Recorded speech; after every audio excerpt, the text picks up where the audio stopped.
Hi everyone, welcome back to my channel. So in today's video we are going to talk about UVM class hierarchy. Previously I have explained about this UVM class hierarchy, but many students have raised doubt in that UVM class hierarchy, which is why I thought to make another video to explain clearly about this UVM class hierarchy structure, right? So if you are new to this channel, please subscribe to my channel and hit on the notification bell also.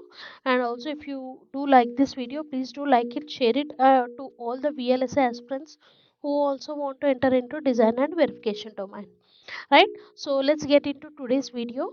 In today's video we are going to talk about UVM class hierarchy. So what is the meaning of this UVM class hierarchy? UVM class hierarchy means parent child structure of components which are inside the TB. So this UVM class hierarchy is categorized into three major types.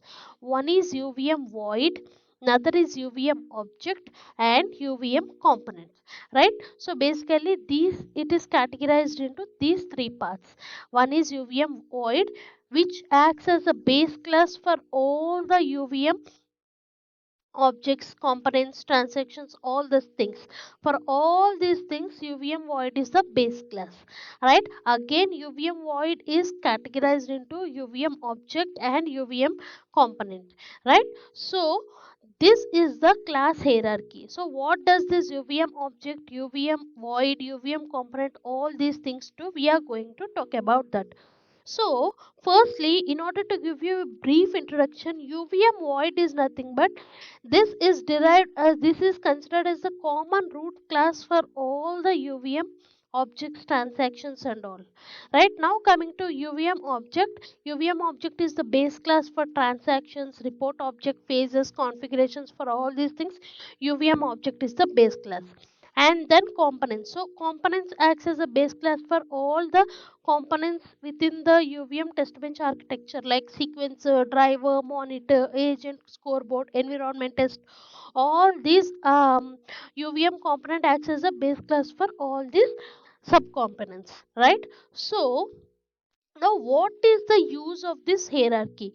Why do we need hierarchy, and what do we actually do within this particular concept of a hierarchy? So, basically, in System Verilog, you don't have this hierarchical structure, right? In UVM, you already know that in the introduction of UVM itself, I have told you that UVM is a structured base class. So, everything is in a structured manner. So that is why in UVM hierarchy is very important. So basically, what is the difference between defining the SV class and UVM class? Okay, I'll just give you a basic introduction.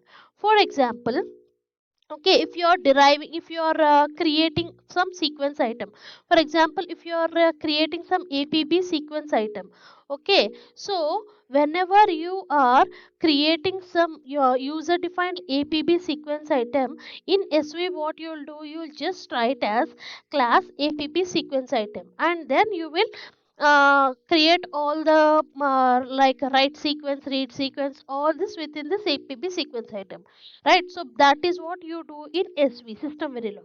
But in UVM, since we are using class hierarchical structure, how are you going to define your APB sequence item? So what you will do is class APB some sequence item, and this APB sequence item is your user defined sequence item. That means you are defining this particular sequence item, but this APB sequence item will be derived. Nothing but derived means it is a hierarchical path. So inheritance, you use the inheritance structure here. In inheritance, you will be using the extends keyword. You have already learnt it in SV. So class APB sequence item extends from UVM sequence item. So in this way, you will be defining every class. You will be defining every class. For example, if you want to define APB driver, what you will do? Class APB driver, and this APB driver will be extending from your UVM driver. Similarly, for anything, for example, your class UVM monitor, what will you do? Class UVM monitor, sorry, class APB monitor extends from UVM monitor. In this way, any user defined component or object or sequence item or anything that you are user defining, those will be extended from the base classes, which are nothing but UVM transaction, UVM sequence, or UVM sequence item. So now what happens along with the APP sequence item? For example, as I already told you, APP sequence item means you will be having various read, APP read, APP write, various data components, right? So along with all the components that you are defining within the class, it will also have the methods and components that are predefined in the UVM sequence or UVM sequencer or UVM driver. In this way, it uses both the user defined methods and properties as well as the user defined methods and properties and inbuilt methods and properties which are there in this particular predefined sequences or predefined sequences or predefined monitors and all, right? So this is what basically you will do. You will write as a code in UVM class hierarchy. Hope you understand about this particular UVM class hierarchy, right? Now coming to individual components, like what is first is UVM void. Like what is UVM void? Before going into what is UVM void, as we have already seen what is UVM class hierarchy, now we are going to see why do we need this hierarchy, why is hierarchy important. As I already told you, UVM works on structure. UVM is always structure based. So basically hierarchy will help you to consider, like identify where this particular issue has occurred. Since you are doing everything in a hierarchical path, so whenever any component or any particular thing has failed, then by using this hierarchical path you can easily trace that failed component. Okay, so basically the tracing, that debugging is made easy with this hierarchical based structure, right? So along with this debugging, hierarchy is also having many other advantages. The first thing is components communication. Hierarchy helps in communicating between the components easy. So, like driver, easily we can, since we are having a particular hierarchical path, the sequence item can be sent easily through the sequencer to the driver, and from driver it is sent to DUT. Again from DUT, the monitor will be capturing the output signal.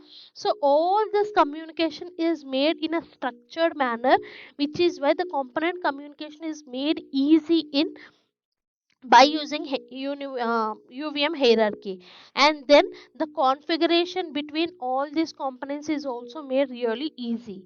And then the phase execution, you know that in UVM you are having various phases, right? Like configure phase, simulate phase.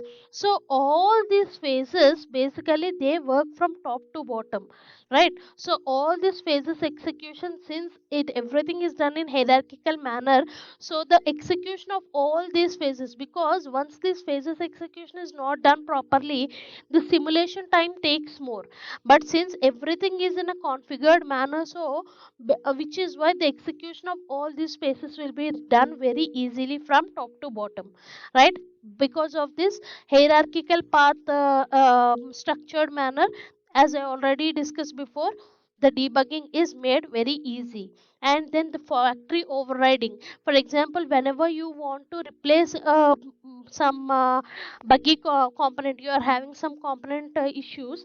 So whenever you want to change that component with your new component, instead of changing the entire code, we can easily configure it by using factory overriding concepts. Okay, we'll be seeing more about this factory overriding components when we are discussing about the factory settings, right? So by using hierarchy, the factory overridden techniques is also made easy. And then the reusability, of course, because everything, as I already told you before, everything is extended from their user defined sorry predefined base classes, which is why the reusability is more compared to that of system verilog.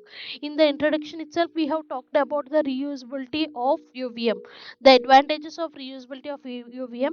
If you didn't see that video, I'll link that here You can just go there and check it out, right?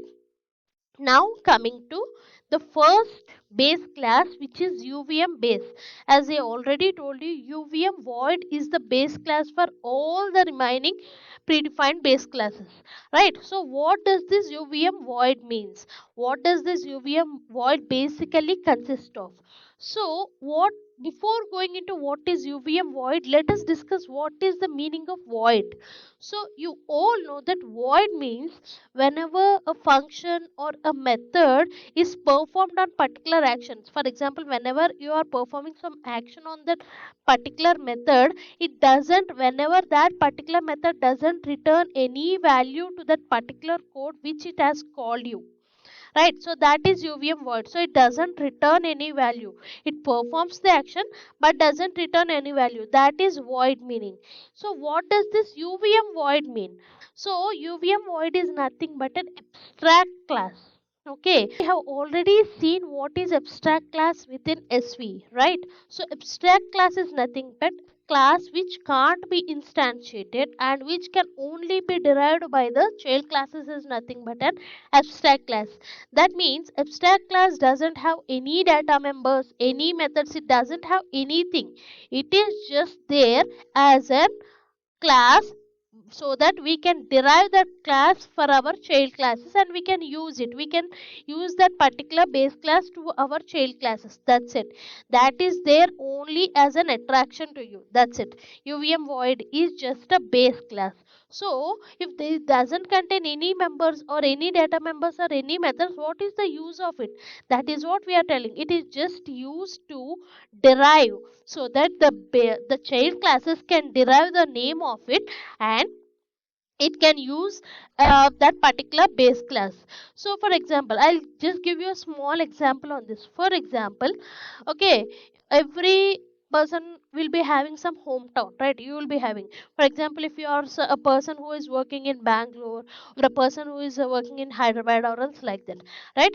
But whenever anyone asks you what is your hometown, right, you will be telling your hometown name, right? So in that way, even though you don't belong there, because presently you're working in Hyderabad, so all your work equipment, all your personal equipment, everything will be there in Hyderabad itself, your particular home where you are living in Hyderabad or Bangalore.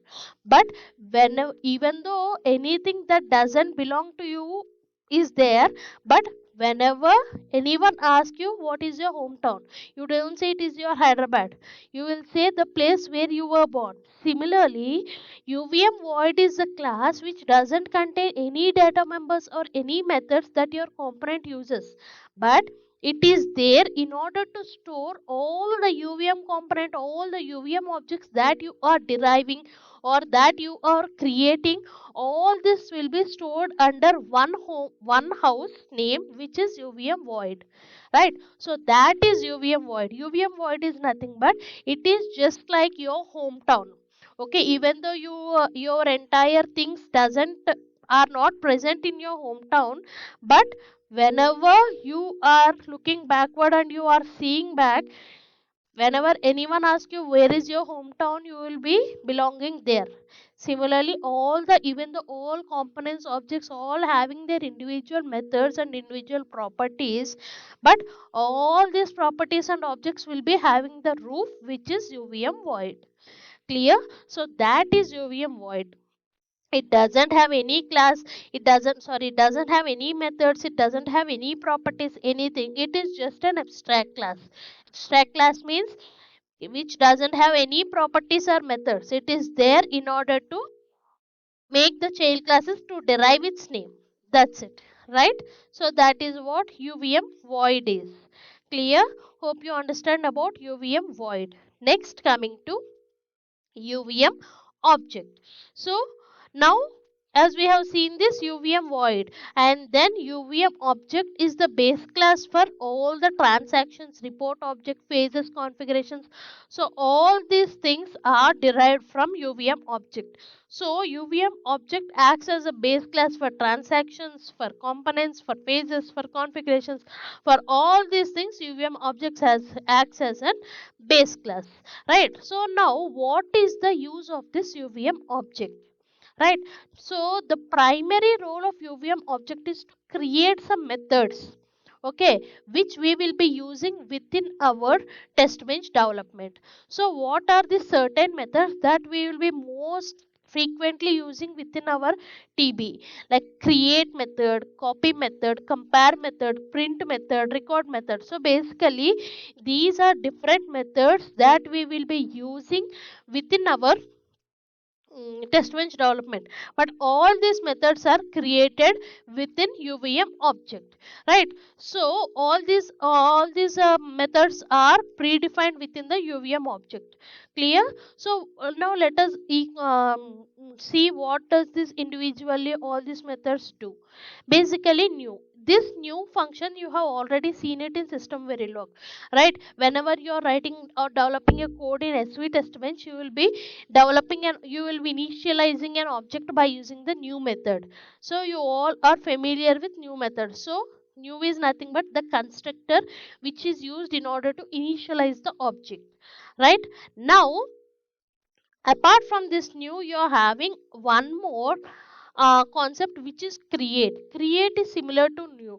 Just like you initialize the object by using new method, create is also used in it in order to initialize the object only. But what is the difference between new and create is, create is a factory method. That means create is developed by using the factory settings. We'll be seeing more about this create when we are talking about the factory settings in the upcoming sessions. But as for now, just remember that new is just used to initialize the object, but create is a factory based method which is used to create the object. You will be having the difference between these two. You will be seeing more, okay, in upcoming sessions. So that is create. Now whenever you want to create an object and you want to copy all the things that are present in that object, then you will be using the clone method. So clone is nothing but both creating an object and copying the contents in that object to another object, right? So cloning, so whenever you want to create and copy, you will use clone method, okay. But only when you want to create, you use create, and only when you want to copy, you will be using the copy method, right? From one object to another object without like basically copies, you already know that you have already seen copy techniques within system verilog, like copy, deep copy, shallow copy, right? That is very important in system verilog. If you didn't see that, I'll link that in the description box, you can go there and check it out, right? So the copy technique, and then print. In order to print something like whatever you want to print related to that object, you will be using by using the print method, right? Compare, whenever you want to compare the contents between the two objects, you will be using the compare option. So basically these are the most frequently used: new, create, clone, copy, print and compare. Okay, these are the methods that are defined within UVM object. So apart from this, you are having some other objects like do print, do copy, do compare. So basically this do print, do copy, do compare, these all are virtual methods. So basically all these methods are meant in order to be overridden in the derived classes. So whenever you want to override something within your derived class or child class, you will be using this do print, do copy and do compare virtual methods, okay. So basically in order to customize the comparing techniques or copying techniques or printing techniques, you will be using this do print, do copy, do compare. But this based on the customization that we need, we will be using this do print, do copy, do compare. We don't use them frequently, but the remaining like compare, print, copy, cloning, we will be using regularly in our UVM test bench development, right? So this is the thing about UVM object, right? So UVM object is the base class which which acts as a base class for all the components, for all the transactions, for all UVM report object. Everything is derived from UVM object, right? So the main aim of UVM object is in order to define some methods. Okay, there are some predefined methods within UVM object. So we have already talked about that methods like create, copy, compare, print and record, right? So this is about UVM object. Now coming to UVM transaction. So what does this UVM transaction mean? Basically, UVM transaction is the base class for all the sequence items and sequences within your particular UVM test bench. So basically, all the sequence items and all the sequence that are generated, this transaction acts as a base class for all the sequence and sequence items. So that is UVM transaction. So basically what does the UVM transaction do is it is used to generate the stimulus and analyze it. So what is this stimulus generation and analyzing it? You all know that stimulus generation is nothing but the packets of data that you are generating.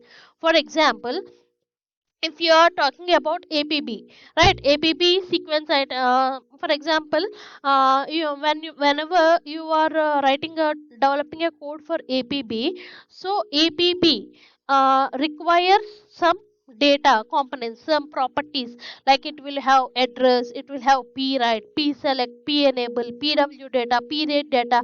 So in this way various types of properties will be present. So all these properties are generated within the UVM transaction. UVM transaction is nothing but it will generate all the properties. Okay. So now what is this UVM sequence item and UVM sequence then? For example, whenever you are generating a simple transaction, you can just derive the transaction from the UVM transaction class.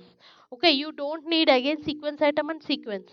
But whenever you're generating a transaction which is sequence based, okay, so in that cases you again need to derive sequence item and sequence. So you all know that UVM is defined in order to check the complex circuits. So whenever you are moving for complex circuits, basically you don't have simple transactions. You will be having the multiple transaction levels or multiple sequences and multiple sequence items. So basically everything is sequence based whenever it comes to complex transactions or complex test benches or complex designs. So basically everything is sequence item and sequence based in UVM. So basically, if you are generating some normal simple transactions, you can just derive it from UVM transaction. But if that particular data or if that particular properties are sequence based, then you have to go for sequence item and sequence. Okay. So now we will be seeing what is this sequence item and sequence, right? So basically sequences item is nothing but the data that you are going to send to DUT. Basically in APB, as we already talked, like p write, p enable, p select, so all these are nothing but data. So all this data together will be present in the sequence item. Okay, now when you are going to write a code for UVM sequence item, how we are going to write? For example, okay, yes, as we already talked about APB sequence item. For example, you are writing about APB sequence item. So how you are going to write? Class APB sequence item, okay, extends from UVM sequence item. Okay, in this way first you, and then what you will be doing? You will be writing all the address. For example, 31 down to 0 data, and then what else? Bit p enable. Okay, similarly bit p write, p select, and p ready. So all these things will be present within your sequence item. So sequence item is nothing but the data which you need to send to DUT. All this present will be present within the sequence item. Right. Now what is the meaning of this UVM sequence then? Okay, you have seen what is the sequence item. Now sequence. Sequence is nothing but group of sequence items. Okay, for example, you will be having the write sequence. Okay, read sequence. Within APB you will be having writing sequence, reading sequence. So all the data that need to be written will be having within this sequence, write sequence, and all the data that need to be read will be within this read sequence. So this write and read sequence within APB. So again, what does this sequence consist of? All the data, all the sequence items that need to be written. So you'll be having various sequence items, right? So again, all these sequence items will be combined together to form a sequence. Clear? So basically, sequence item and then the sequence. So basically, all the data that you need to be sent is there in the sequence item, and the group of sequence items is nothing but a sequence. Okay, so now what you will do, as we already talked about this, all this group of sequence items will be combined together to form a sequence. So now what happens, this sequence will be sent to the driver via sequencer. With the help of sequencer, right, sequence will be sent to driver through the sequencer, right? So basically this is about sequence item, sequence and sequencer. So simply speaking, first sequence item, okay, group of sequence items, group of sequence items will form a sequence, and then this sequence will be sent to driver with the help of sequencer, right? This is about the thing. Now what does this sequencer consist of? Basically sequencer is nothing but a TLM ports. All the TLM ports will be within this sequencer, we can call it as like that. So in SV we have seen about mailboxes. So what will the mailbox do? In mail, by using mailbox you can send the data from within various components, from driver to DUT, again from DUT to driver. You will be transfer DUT to monitor. So in this way, you can send the data through mailboxes in SV. But in UVM, since everything is reusable and structured manner, you will be using a transaction level modeling ports. Okay, by using transaction modeling plots with the in the sequencer, you will be the sequences will be sent from driver to DUT, and from DUT again to the monitor, and everything will be done in a structured manner, right? So this is about the sequence item and sequence. Now what is the use, what does this UVM sequence item consists of? Okay, what is the actual use of the sequence item? As we have already seen that everything is sequence based within the UVM test benches. That is why we definitely need UVM sequence item, and this UVM sequence item is derived from UVM transaction. You all know that. So UVM transaction, and then within UV, after UVM transaction, UVM sequence item, and then after sequence UVM sequence item, UVM sequence. So in this way, the hierarchical path is in this manner: transaction, sequence item, and then sequence, right? So what is the actual use of this particular sequence item? So the first thing is sequence ID. Okay, basically every sequence will be having it id is nothing but just before we have discussed. For example, if you see here, the APB class APB sequence item. So this is the UVM sequence item, this is extended from UVM sequence item. So what is extended from UVM sequence item? APB sequence item. So this APB sequence item is the sequence ID, and then transaction ID. Basically it will correlate the requests and responses, and then randomization. So you have seen that the sequence item is nothing but it consists of all the data that need to be sent to DUT. So bit here, bit data, bit p enable, bit p write, p select, p ready. So among this, the things that we need to randomize it also will be mentioning here. For example, this address need to be randomized, so rand.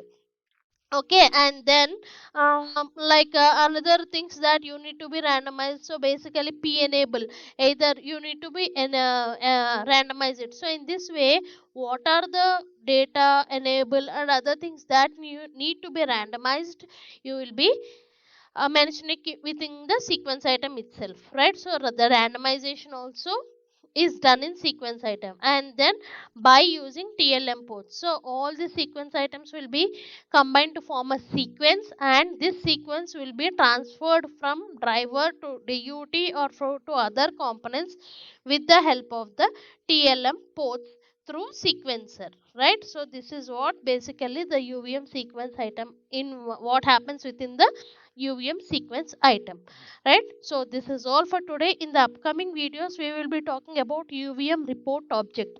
Okay, this also many of you have risen the issue that I haven't explained clearly about UVM object.